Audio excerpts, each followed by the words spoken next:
Having a hypersensitivity means that someone's immune system has reacted to something in such a way that it ends up damaging them, as opposed to protecting them. There are 4 different types of hypersensitivities, and in the first type, or type 1, the reactions rely on immunoglobulin E, or IgE antibody, which is a specific type of antibody. The other major ones being IgG, IgA, IgM, and IgD.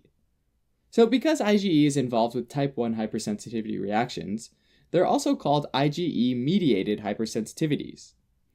This type of reaction is also sometimes called immediate hypersensitivity, because the reactions happen super fast, on the order of minutes. So most allergic reactions are IgE-mediated, and therefore most allergies are type 1 hypersensitivity reactions. Allergy comes from the Greek allos, which roughly means other, and ergon, which means reactivity. Essentially, allergies are reactions to molecules from outside your own body that most people don't react to. And these are specific molecules from things you might breathe or take in, like foods, animal dander, bee stings, mold, drugs or medications, and pollen. But you can also mount an allergic reaction to things you come in contact with on your skin, like latex, lotions, and soaps. These specific molecules are also called antigens, and when they cause an allergic reaction, they're called allergens. An allergic reaction happens in 2 steps: a first exposure or sensitization, and then a subsequent exposure, which is when it gets a lot more serious. People that react to these allergens usually have a genetic predisposition to having overreactions to unknown molecules or allergens. And this means that these people have certain genes that cause their T helper cells to be more hypersensitive to certain antigens. Since the production of these T helper cells is genetically linked, allergies to things tend to run in families. So let's say this person breathes in some ragweed pollen. That person happens to have T helper cells that can bind to a specific molecule on the pollen, making that molecule an allergen. First off, that allergen gets picked up by immune cells hanging out in the membranes along the airways, which then grab the molecule and migrate to the lymph nodes, which happens regardless of if the person's allergic or not. These cells are antigen-presenting cells, since they carry the antigen to the lymph nodes and present it to the T helper cells living there. Dendritic cells and macrophages are examples of antigen-presenting cells. When the person's allergic, the antigen-presenting cell will also express co-stimulatory molecules, which are needed to mount an effective immune response. Before the T helper cell sees the antigen, though, it's called a naive T helper cell, since even though it's built to recognize the antigen, it hasn't actually seen it before. When that T helper cell gets its hands on the antigen, though, and also binds the co-stimulatory molecule, it's now been primed, and the naive T helper cell changes into a different sort of T helper cell. Usually in type 1 hypersensitivity, it differentiates into a type 2 T helper cell, or just Th2 cell. And this step happens in response to various small proteins or interleukins that might be floating around at the time. Some interleukins that sway the T helper cell into turning into a Th2 cell are interleukin 4, interleukin 5, and interleukin 10. And these are all cytokines, and they're given numbers because it's easier to keep track of them that way. At any rate, the excited Th2 cells release a bit of their own interleukin 4 and get the B cells to undergo antibody class switching. And so the B cell switches from making IgM antibodies to making IgE antibodies, which are specific to that ragweed pollen in our example. Th2 cells also release some interleukin 5, which stimulates production and activation of eosinophils, a granulocyte, which is a type of white blood cell that degranulates, or essentially releases a whole bunch of toxic substances that can damage both invading cells and nearby host cells. These ragweed-specific IgE antibodies have a high affinity for, or basically really like, Fc epsilon receptors on mast cells, another type of granulocyte. So they quickly attach themselves to the surface of the mast cells. These antibodies are also called cytotropic antibodies, since they can bind to cell surfaces.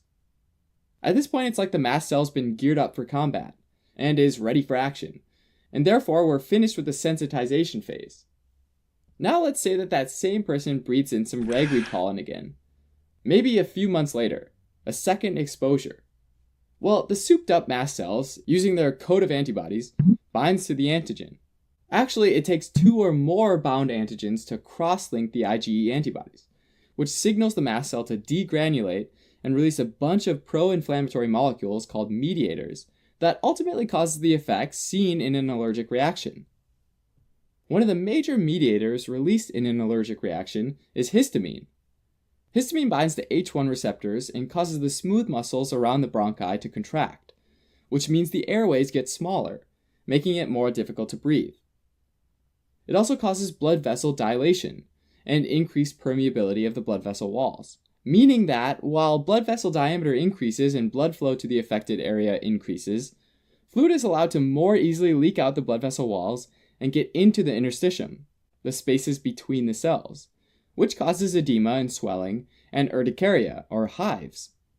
In addition to histamine, mast cells release other pro-inflammatory mediators, including some that activate eosinophils and proteases, which chop up large proteins into small peptides. The effects of these molecules are called early phase reactions, and they happen within minutes of the second exposure. There are also late phase reactions, though, which happen 8 to 12 hours after the second exposure, where even more immune cells like Th2 cells, eosinophils, and basophils, yet another type of granulocyte, are recruited to the site where the allergen is located because of the cytokines and pro-inflammatory molecules produced during that early phase.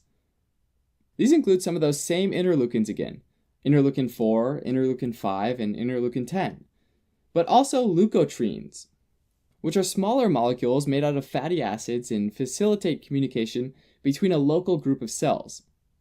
Two leukotrienes in particular, LTB4 and LTC4, can not only cause smooth muscle contraction and damage to the epithelium, like histamine, but they can attract immune cells, like neutrophils, mast cells, and eosinophils, to their location even after the allergen is long gone. A lot of people with allergic reactions experience mild symptoms, like hives, eczema, allergic rhinitis, which is inflammation of the nose, as well as asthma. Certain people, though, when exposed to a large load of specific allergens, like with bee stings, seafood, or peanuts, can have a really severe and potentially life-threatening allergic reaction. The increased vascular permeability, along with the constriction of airways, can be severe enough such that the body can't supply the vital organs, like the brain, with enough oxygen-rich blood, a condition known as anaphylactic shock. Treatment for type 1 hypersensitivity can involve a variety of medications. Antihistamines act to block the effects of histamine, which reduces vascular permeability and bronchoconstriction. Also, there are corticosteroids, which can be used to reduce the inflammatory response, as well as epinephrine, which is sometimes given during severe reactions via intramuscular injections through an EpiPen or intravenous injection. Epinephrine can help constrict blood vessels and prevent anaphylactic shock. If there's ever a serious type 1 hypersensitivity reaction that requires something like steroids or epinephrine, it's super important to get medical attention, because type 1 hypersensitivity reactions can be really serious and can sometimes get slightly better before getting worse again. Thanks for watching. You can help support us by donating on Patreon or subscribing to our channel or telling your friends about us on social media.